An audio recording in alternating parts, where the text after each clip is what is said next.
do a quick video talking about how to mount a GoPro camera onto your Goalie helmet. First of all, I just wanted to talk about one of the first things I tried, which of course is to use just the head mount elastic setup.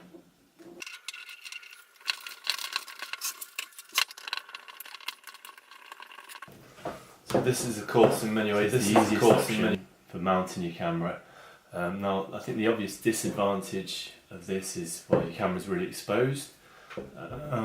Also, you've got the issue that it's not really that well kind of stuck to the helmet.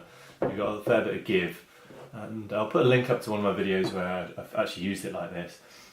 But I think you get a fair bit more vibration because there's more mobility in the camera up here.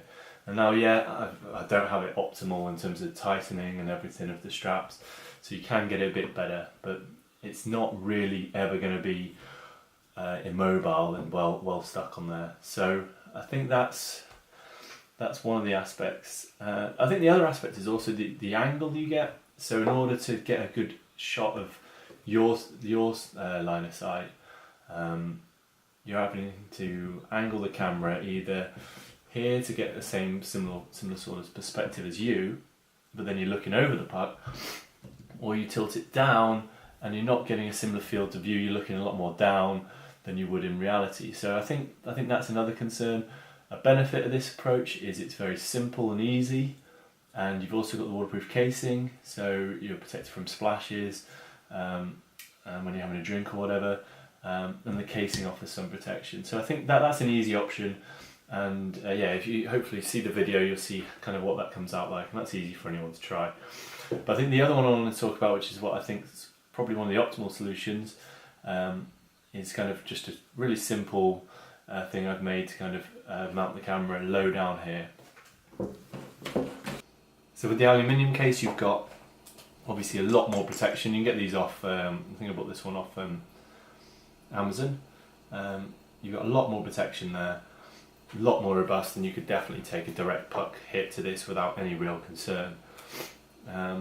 The other benefit of it is also, so it's got removable, so unlike of course the waterproof housing where you have the kind of lens protector on here, you can mount your own.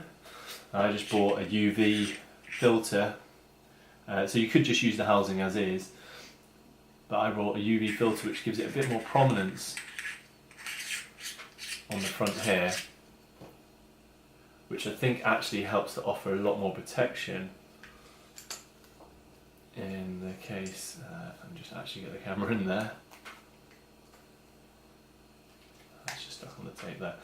So that ridge here gives a lot more protection to the lens in the event of a direct puck hit. Now, obviously a puck's got a bit of curvature, so it probably would strike the lens, but I don't think it would hit the underlying camera lens, so this is sacrificial. The disadvantage, of course, the aluminium case is it's not waterproof. So there's some kind of approaches I've used to try and address that.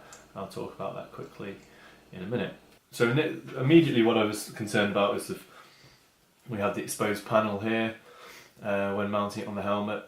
So I looked at, I've just got a piece of plastic. I think this was from a chest pad, chest and arms protector. It's one of the little plates from an old piece of body armour. So I cut that out and I can fix that on there.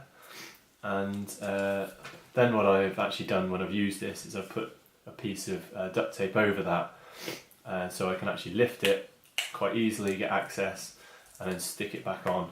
But that leaves the question, of course, how do you put it on here? How do you actually get it to sit on here, and in terms of getting the angle? So in terms of that, I think the simple solution is, obviously you can get a piece of foam. This is some packing material, and then you can just use a sharp knife and cut it to adjust, to actually give kind of a stabilizing platform to sit on whatever geometry of helmet you've got. So kind of here's one I made earlier. This is one I've actually used. So it's just I've cut in some grooves, one for this bend here and one to deal with the curvature this way. And then I put a flat plate on the front when I was trying to realise actually how to get the best angle. And that sits on here. And then I simply will just duct tape onto here to stabilise it. Now the benefit of this over the head, the kind of head strap mount, is this can be taped on really quite tightly, and so once it's on, it's really well stuck on there, so you don't get the vibrations when you're moving your head around. There isn't that kind of inertia in the system, it's stuck on. And in terms of then addressing that, one of the concerns that I mentioned was this isn't waterproof. Now what I've done is there's actually some windows in the aluminium frame here and here, so it's possible to access, I think on this side, the power, and this side's the SD if I remember rightly, and also the back is also open on the back. So simply then I've just used some double-sided tape just to stick on and create a seal across the back of the camera.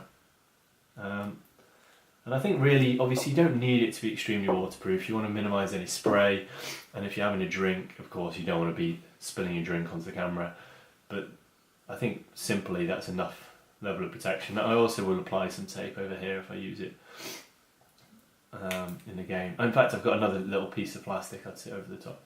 Anyway, so that sits on there, and that sits on here.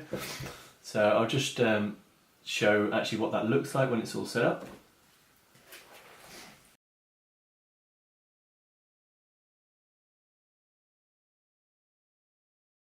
I'd also apply tape in both directions.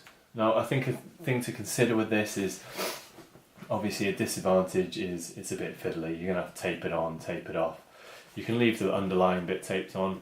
It doesn't look the best, but you can leave that on, and then you just take the camera off, and obviously you want to choose how you've taped it on to allow access, so you can take it off and potentially put a new battery in. But yeah, it's not too fiddly, and I think it works really well. So I think hopefully that's been useful. If anyone's got any suggestions or got any ways they've done it themselves, that would be interesting to see.